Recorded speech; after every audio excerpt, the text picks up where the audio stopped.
இது charge வேணும்ண்ணே. Computer ஓனர்கிட்ட பேசிட்டு இருக்கீங்களா? நீங்க வேட்டைக்குள்ள ஓனர் போந்த மாதிரி பேசிக்கிட்டு அவரு ஓனரானே? ஐயோ சரி சரிண்ணே சரிண்ணே. சார்ஜ் டக்குண்ணே அவசரம்ண்ணே. எதனாச்சும் சி டைப் கொடுங்கண்ணே. நீ வேலைக்கு வந்து தேடிக்கிட்டு இருக்க. போன் பே இருக்கானே? போன் பே இல்லண்ணே. ஐயோ இல்லையாண்ணே. இங்க வேற இருக்குமாண்ணே? வாங்கிட்டு வாங்க, சில்லறை வாங்கிட்டு வாங்க. எடுத்துக்கிடுங்க. நீங்க வந்து கொண்டு சரிண்ணே சரிண்ணே இருக்குண்ணே. வந்து கொண்டு வந்துடுறேன். 10 minutes later. வாங்கண்ணே. ஏறி இறங்கி இருக்கிறேன். சில்லறை இருந்திருக்காது. லாஸ்ட் கடை தான் 150 ரூபாண்ணே. சூப்பரா இருக்குண்ணே. சரிண்ணே. இந்த காலத்துல போன் பே இல்லாம இருக்கீங்களே? ஆனா நம்மகிட்ட போன் பே தானே, ஜிபே இருக்குல்ல, இந்த ஜிபே எடுத்து கொடுறா.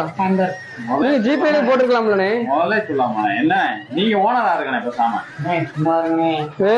என்ன வரேன் போறேன் உனே ஓனரா இருக்க சொல்றேன். அப்ப நான் என்ன, நீ ஆள் வச்சு செட் பண்றியா? ஃபுல்லா இல்ல முதலாளி, நான் எனக்கு இந்த மாசம் உனக்கு சம்பளம் பாதி தான்டா.